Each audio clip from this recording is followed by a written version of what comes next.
"Why do you weep at my son's grave?" asks the millionaire woman to the lady holding a baby in her arms. Without a word, the stranger flees, but leaves behind a bracelet with the child's name and a silence impossible to ignore.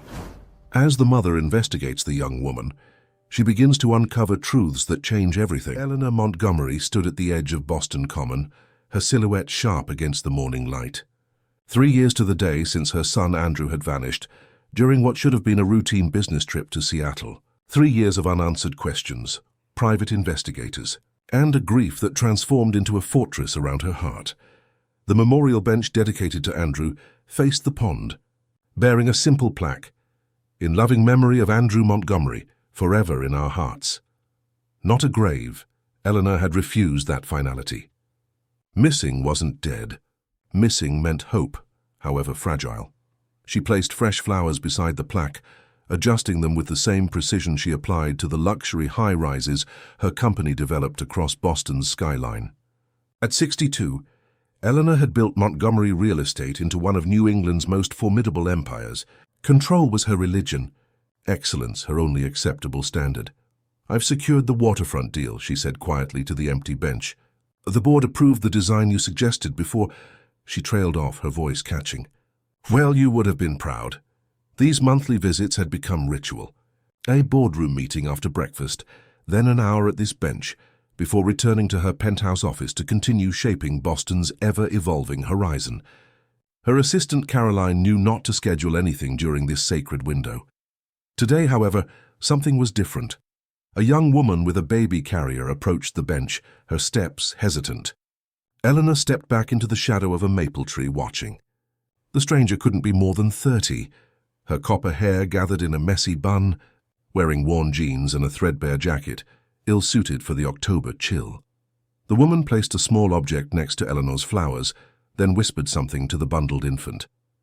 When tears began rolling down her face, Eleanor felt an unexpected pang.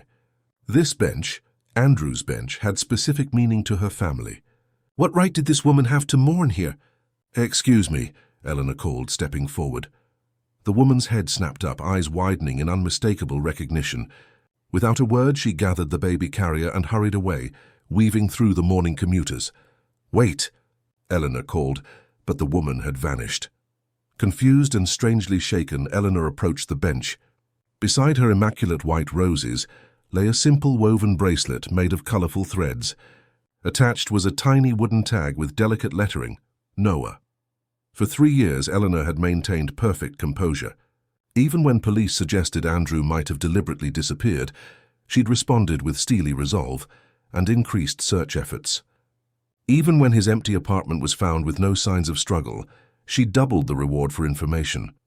Montgomery women didn't crumble, they strategized, but this bracelet in her trembling hands suddenly made everything feel uncomfortably real. "Caroline," she said into her phone, "cancel my afternoon. Then contact Matheson Security. I want their best investigator in my office by noon." Back at Montgomery Plaza, the gleaming 60-story tower bearing her family name, Eleanor paced her corner office. The bracelet sat on her desk, a jarring splash of color against the monochromatic decor. When Richard Hayes of Matheson Security arrived, she wasted no time. "Someone was at my son's memorial today. Young woman, early 30s, copper hair with an infant.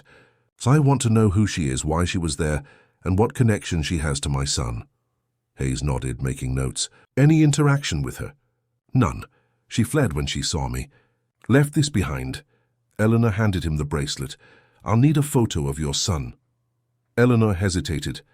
The framed portrait on her desk showed Andrew in his executive suit, handsome, serious, every inch the heir to the Montgomery legacy. Would that help identify a connection to the mysterious young woman? "Take this instead," she said, unlocking her desk drawer and retrieving a more casual photo. Andrew smiling, hair tousled by wind, looking younger than his 33 years. "This is more him." After Hayes left, Eleanor cancelled her remaining meetings and did something unprecedented. She returned to the bench, settling in to watch and wait. As afternoon faded to evening and the common emptied, she finally acknowledged what she'd been avoiding for years. She hadn't really known her son at all. Richard Hayes worked with unusual efficiency. By Friday morning, a detailed report sat on Eleanor's desk. Melody Wilson, 29, music teacher at Harmony Arts Academy in Dorchester. Single mother to 6-month-old Noah, no criminal record. Modest apartment near Franklin Park. Regular Wednesday visits to Andrew's memorial bench before her afternoon classes. Eleanor studied the surveillance photos. Melody locking her bicycle outside a community center, carrying sheet music and baby Noah in a front carrier. Melody teaching violin to children in a sunlit classroom. Melody at a small farmer's market, carefully selecting apples with the practiced economy of someone on a tight budget. There was nothing remarkable about this woman, except for the warmth that seemed to radiate from every mundane interaction, the way she bent to speak to a child at eye level, the gentle adjustments to a student's violin grip, the soft kisses pressed to her baby's head. "What was your connection to my son?" Eleanor whispered to the images. Wednesday arrived with unseasonable warmth. Eleanor positioned herself on a bench across the pathway, wearing sunglasses and a casual outfit that would have shocked her board members, the first time in decades she'd appeared in public without her signature tailored suits. At precisely 8:15, Melody arrived, baby Noah strapped to her chest. She approached Andrew's bench with the familiarity of routine, touching the plaque briefly before sitting. From her bag, she withdrew a small notebook and began reading aloud to the baby, occasionally glancing at the memorial plaque, as if including Andrew in their circle. The intimacy of the scene made Eleanor feel like an intruder. This wasn't grief tourism, this was something else entirely. The woman's body language spoke of comfortable familiarity, not with the memorial, but with Andrew himself. After 15 minutes, Melody placed another bracelet beside the plaque, this one with blue and green threads, then headed toward the T-station. Eleanor followed at a distance, boarding the same Red Line train. The morning commuters created natural camouflage as she observed Melody softly singing to Noah, who gazed adoringly at his mother. The tenderness between them awakened something uncomfortable in Eleanor, a recognition of what had been missing in her relationship with Andrew. Had she ever looked at her son that way? Had she ever prioritized connection over achievement? For 3 days, Eleanor shadowed Melody's routine. She learned that the young teacher lived in a converted warehouse building where she taught private lessons in her apartment. She volunteered at a community arts program on Saturdays. She shopped at thrift stores and tended a small container garden on her fire escape. Her world was modest, but rich with genuine human connection. On the 4th day, Hayes delivered the second part of his investigation, a sealed journal found in Andrew's storage unit. Eleanor had hired movers to pack his things after the disappearance, unable to face the task herself. The leather-bound book had been overlooked, wedged behind a bookshelf. "There's something else," Hayes said, his professional demeanor momentarily faltering. "I've reviewed security footage from Logan Airport for the past 3 years. Andrew Montgomery's passport hasn't been used, but someone matching his description and biometrics traveled 8 times under the name Alexander Grant. Most recently, 4 months ago." Eleanor felt the room tilt. "You're suggesting my son is alive? That he disappeared intentionally? I'm suggesting we expand our investigation, and that you might want to read this." He gestured to the journal. That night, alone in her penthouse, Eleanor broke the journal's wax seal. Andrew's familiar handwriting filled the pages. She turned to a random entry. "Sometimes I think I'm drowning in expectations. The Montgomery legacy feels like ice water in my lungs. I smile in the company photos while calculating how many more board meetings I can endure before something breaks inside me." Mother sees the air, not the human. Eleanor closed the book, her hands shaking. She poured herself a rare glass of whiskey and moved to the window wall overlooking her city. Down there somewhere, Melody Wilson was probably singing her baby to sleep, living a life of authentic connection while Eleanor presided over her empire of glass and steel. The next morning, Eleanor made a decision. She would confront this woman directly at the memorial bench. She needed answers only Melody could provide, even if those answers might destroy the narrative she'd clung to for 3 years. A light drizzle fell over Boston Common as Eleanor waited. She had dismissed her driver, choosing to walk the 10 blocks from Montgomery Plaza, another unprecedented break from routine. The gentle rain seemed fitting for the unraveling of her carefully constructed reality. When Melody appeared, baby Noah protected under a clear umbrella cover attached to his carrier. Eleanor stepped directly into her path. "Melody Wilson?" The younger woman froze, recognition and fear crossing her face. "Mrs. Montgomery, I believe we have things to discuss." Melody glanced at the memorial bench, then back at Eleanor. "Not here," she said quietly. "There's a cafe on Tremont." Noah gets fussy in the rain. They walked in silence to Brutiful Day, a small coffee shop where the barista greeted Melody by name. They settled at a corner table, Noah now sleeping peacefully in his carrier. "How did you know my son?" Eleanor asked without preamble once their coffees arrived. Melody's fingers traced the rim of her mug. "We met at Creative Futures, the arts education non-profit in Roxbury. I taught music there on weekends. Andrew taught English to immigrants." She paused. "Except he called himself Alex by then." "Alex," Eleanor repeated, the diminutive sounding foreign. Andrew had always been Andrew in the Montgomery household. Never Andy, never Drew. Names had power. Names had legacy. "He volunteered there for almost a year," Melody continued. "Nobody knew he was a Montgomery. He drove a 10-year-old Subaru and wore thrift store clothes. Said he wanted to be valued for something other than his bank account." Eleanor's mind reeled. Andrew had disappeared during a business trip to Seattle. There had been hotel check-ins, credit card transactions, security footage. How could he have been in Boston, teaching English in a community center? "That's impossible," she said. "He vanished 3 years ago." Melody's eyes softened with something like pity. Mrs. Montgomery, Andrew, Alex, staged his disappearance. He created a paper trail, paid people to use his credit cards, even hired someone who resembled him to be captured on security cameras. He had been planning it for months. The cafe seemed to tilt around Eleanor. She gripped the table edge. "Why?" He said he was drowning, that every day in the corporate world felt like swimming in freezing water just to please others, especially you. After his breakdown. "What breakdown?" Eleanor interrupted sharply. Melody looked genuinely surprised. "You didn't know?" 6 months before he disappeared, he had a severe anxiety attack during a board meeting. He was hospitalized briefly. "He told me you and the board agreed to keep it quiet to protect the company image." Eleanor's coffee sat untouched, growing cold. "I never knew," she whispered. "That's why he left the way he did. He said if you knew how broken he felt, you'd either dismiss it as weakness or have him institutionalized until he could perform properly again." Those were his words. Noah stirred in his carrier, and Melody automatically reached to adjust his blanket. The tenderness of the gesture struck Eleanor again, that natural, unthinking care. "Is Noah?"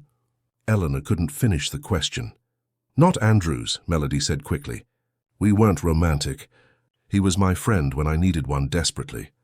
My boyfriend left when I told him I was pregnant. Andrew came with me to doctor appointments.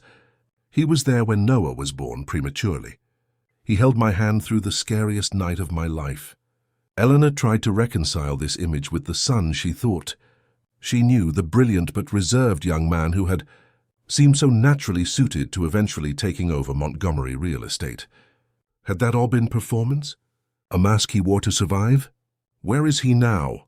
Eleanor asked. Melody hesitated. "He was living here in Boston, under his new identity until about 4 months ago. He thought someone from your circle recognized him at a conference. He left the next day." She reached into her bag and pulled out a sealed envelope. "He left this for you. Said if fate ever brought us together, I should give it to you." The envelope was heavyweight cream stationery, the same brand Eleanor herself used. Some habits crossed all identities, apparently. She took it with trembling hands, but couldn't bring herself to open it yet. "He was afraid," Melody added softly, "but not of you specifically. He was afraid of becoming what he thought you wanted, someone who only lived for the company, for appearances, for legacy. Someone who couldn't acknowledge vulnerability without seeing it as failure." Eleanor stared at the envelope. "And you?" "Why the memorial visits? He asked me to. Said someone should remember the real him there, not just the corporate heir. And I promised him Noah would know about his Uncle Alex, who showed me what true friendship means." As the rain intensified outside, Eleanor realized she was sitting with someone who knew her son better than she ever had. The Andrew in the photograph on her desk, poised, controlled, perfect, had been a hologram. The Alex who held Melody's hand in a hospital room while she gave birth was flesh and blood. "I'd like to hear more," Eleanor said finally, "about who my son became when he wasn't being a Montgomery." Back in her penthouse that evening, Eleanor finally opened the envelope. Inside was a letter and a small USB drive. "Mother," the letter began. Not "Dear Mother" or "Mom," just "Mother," formal as their relationship had always been. "If you're reading this, you've met Melody. I hope you were kind to her. She knows me better than anyone ever has, including myself sometimes. I didn't disappear because I didn't love you. I disappeared because I needed to discover who I am outside the Montgomery shadow.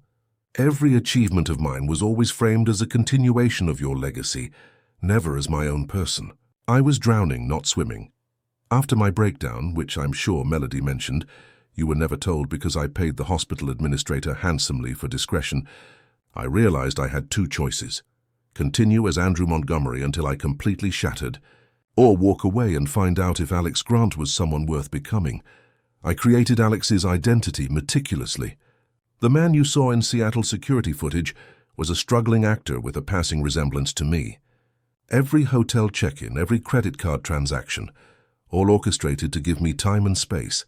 It wasn't meant to hurt you, though I know it did. It was self-preservation. As Alex, I found purpose teaching English to immigrants who wanted better lives. I found friendship without agenda. I found that I'm actually quite good at photography. Some of my work has been published in local magazines under my new name. The flash drive contains videos I made over these years, my actual life, not the performance I gave at Montgomery Plaza. Watch them when you're ready to see me as I am, not as the heir you needed me to be. I've left Boston again because someone almost recognized me, but I'm not running forever. One day, when we're both ready, perhaps we can meet as equals, not as CEO and successor, but as two people with our own separate identities. I hope you find the courage to see yourself as clearly as I've had to see myself. Andrew, though I prefer Alex now." Eleanor set the letter down, tears streaming freely. She hadn't wept since her husband's passing 15 years ago. Montgomery women didn't show vulnerability. Montgomery women persevered. But what had that stoicism cost her? Her only son had vanished rather than reveal his suffering. She inserted the USB drive into her laptop. The screen filled with Andrew's face, more relaxed than she'd ever seen him, sitting on what appeared to be a fire escape with a skyline view.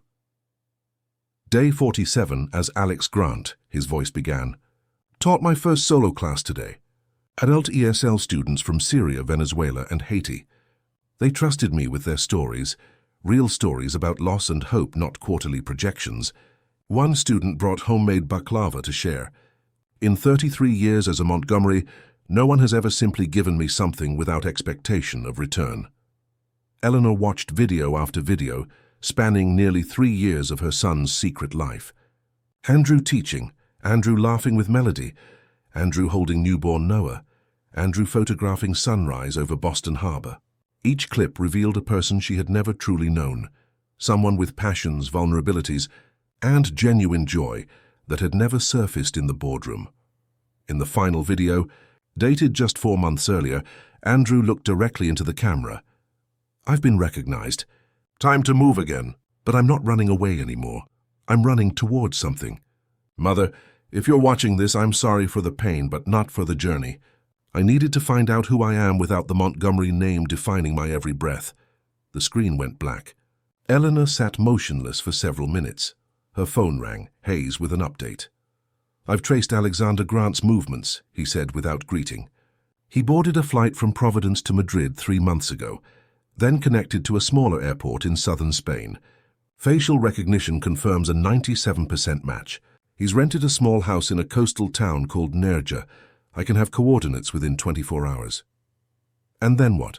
Eleanor asked quietly. "And then you decide if you want to find him." Mrs. Montgomery. After hanging up, Eleanor did something unprecedented. She called William Sullivan, her former business partner, who had retired 5 years earlier over disagreements about company direction. "I need to speak with you about Andrew," she said when he answered. Sullivan's silence spoke volumes. "You knew," she whispered. "You knew he was alive." "I ran into him at a photography exhibition last year," Sullivan admitted. "He made me promise not to tell you. Said he wasn't ready, And you kept that promise, after watching me grieve for years? Protecting his freedom was the least I could do, Sullivan replied, his voice hardening. Unlike you, Eleanor, I actually listened when he tried to tell us what the company pressure was doing to him. Those unreasonable concerns about work-life balance you dismissed in board meetings were his desperate attempts to breathe. Eleanor flinched as her own words were thrown back at her. How many times had she lectured Andrew about dedication, about legacy, about sacrifices necessary for success? He's in Spain, she said quietly. I know. He emails occasionally. Is he happy? Sullivan's voice softened. He's finding his way, Eleanor. Something all of us deserve the chance to do, even Montgomery's. After they hung up, Eleanor stood at her window wall, watching nightfall transform Boston into a constellation of lights. Somewhere in those lights was Melody's apartment, where a young woman was probably singing her baby to sleep, treasuring a connection to the real Andrew that Eleanor had never known. And somewhere across an ocean, her son was building a life he had chosen for himself. Eleanor Montgomery had never been impulsive. Every decision in her 6 decades had been calculated, measured, and executed with precision. Yet on Monday morning, she stood before her executive board and did the unthinkable. Effective immediately. Montgomery Real Estate is implementing comprehensive mental health services for all employees, she announced to stunned faces. Mandatory vacation time will be enforced, including for executives. The 60-hour workweek expectation ends today. Marcus Townsend, her CFO, looked apoplectic. Eleanor, these changes will impact our bottom line significantly. The shareholders will understand that a company that destroys its people is ultimately destroying itself, she interrupted. My son disappeared because of the toxic culture I created. I won't lose another person to this environment. Silence fell across the boardroom. For 3 years, Andrew Montgomery's disappearance had been discussed in hushed tones, never openly acknowledged by the CEO herself. This isn't a discussion, she continued. It's a notification. Those who can't adapt to a more humane workplace are welcome to tender their resignations. After the meeting, she instructed Caroline to clear her schedule for 2 weeks and prepare for an international trip. Then she did something that surprised even herself. She drove to Dorchester and parked outside Harmony Arts Academy. Melody was locking up the building when Eleanor approached. Mrs. Montgomery? Surprise colored her voice. Eleanor, she corrected. I watched the videos. I read his journals. I spoke with William Sullivan. She took a deep breath. I'd like to meet Noah properly, if that's acceptable to you. That evening, in Melody's small apartment, filled with instruments and children's books, Eleanor sat awkwardly on a second-hand sofa, while Noah played on a colorful mat. The simplicity of the space, with its handmade decorations and carefully tended plants, made her own penthouse seem sterile by comparison. He has your son's smile, Melody observed, as Noah grinned at a toy xylophone. Not biologically, of course, but Andrew spent so much time with him those first months. I think babies absorb the expressions they see most. Eleanor watched the infant with fascination. I was never home when Andrew was this age, she admitted. My husband handled the domestic side while I built the company. By the time I became more present, Andrew was already in private school. As Noah crawled toward her, Eleanor tentatively offered her finger, which he gripped with surprising strength. Something shifted inside her, a wall crumbling that had stood for decades. I found him, she said quietly. Andrew, Alex, he's in Spain. Melody's eyes widened. Are you going to him? I don't know if I should. If he wanted to see me, he would have reached out. As if in answer to this doubt, Melody's phone chimed with a message. She checked it, her expression shifting to surprise. It's from him, she whispered. From Andrew. He says, he's ready to talk if you are. He sent an address in Nerja, Spain. She looked up. There's a key being delivered here tomorrow. He says there are 2 bedrooms in his apartment. For us, if we want to come. Eleanor stared at the message, feeling both terrified and hopeful. I've spent 3 years searching for my son, and now that I can find him, I'm afraid of what happens when I do. What if he rejects me? What if he can't forgive what my expectations did to him? What if he can? Melody countered softly. Isn't that worth finding out? In the days that followed, Eleanor shocked her assistant by delegating significant decisions to her executive team. She prepared her penthouse for guests, clearing out a spare room for Melody and Noah, ordering a crib and baby supplies to be delivered. It was the first gesture of care she had made in years that involved neither money nor control. When the key arrived via courier, attached was a simple note. Some families we're born to, others we choose. Either way, they require honesty to survive. 2 weeks later, Eleanor, Melody, and baby Noah arrived in Nerja, Spain, a picturesque town of whitewashed buildings cascading down hillsides to the Mediterranean. The taxi wound through narrow streets until it reached a modest house with a blue door overlooking the sea. Eleanor hesitated at the threshold, key in hand. Through the window, she could see a figure moving inside, taller than she remembered, hair longer, shoulders more relaxed. "Ready?" Melody asked gently. Eleanor nodded, her hand trembling as she unlocked the door. The man who turned toward them was both her son and a stranger, Andrew's features but relaxed in ways she'd never witnessed before. He wore simple linen clothes, his feet bare on tile floors. A camera hung around his neck. "Mother," he said quietly. Then, with a genuine smile, "Melody, Noah." They stood suspended in that moment, 4 people connected by choice rather than obligation, by truth rather than expectation. The setting sun painted the room golden through windows framing the sea. "I don't know how to do this," Eleanor admitted, her carefully prepared speech abandoned. "I don't know how to be anything other than what I've always been." Andrew stepped forward. "Neither do I, but I'm learning. Maybe we can learn together." He took Noah from Melody's arms, the baby immediately reaching for the camera with delighted recognition. "I've been documenting the light here," Andrew explained, "how it changes everything it touches." Eleanor understood the metaphor. She had spent decades in shadows of her own creation. "I'd like to see your work," she said. The real work, not the performance. As evening descended, they sat on a terrace overlooking the Mediterranean. Andrew shared his photography portfolio, images capturing humanity in all its imperfect beauty. Melody played her violin as Noah drifted to sleep in Andrew's arms. And Eleanor watched this improvised family with a revelation. Some losses aren't endings, but beginnings disguised as endings. Later, as stars appeared above the sea, Andrew and Eleanor stood alone at the terrace railing. "I'm not coming back to Montgomery real estate," he said quietly. "I know," she replied. "I wouldn't ask you to. But I have ideas," he continued, "about using some of the Montgomery resources to expand arts education in underserved communities. Places like where Melody and I taught." Eleanor nodded. "I've been thinking about legacy differently lately. Perhaps it isn't about buildings with our name on them, but about the people whose lives we touch." Andrew looked at her, really looked at her, perhaps for the first time. That sounds like something Alex would say, not something Andrew's mother would consider. "Maybe Eleanor is learning from Alex," she offered with a small smile. As the waves washed against the shore below, Eleanor Montgomery understood that courage wasn't about never falling or never showing weakness. True courage was admitting mistakes, asking forgiveness and beginning again, with honesty, with vulnerability, and with the willingness to see others as they truly are, not as we need them to be.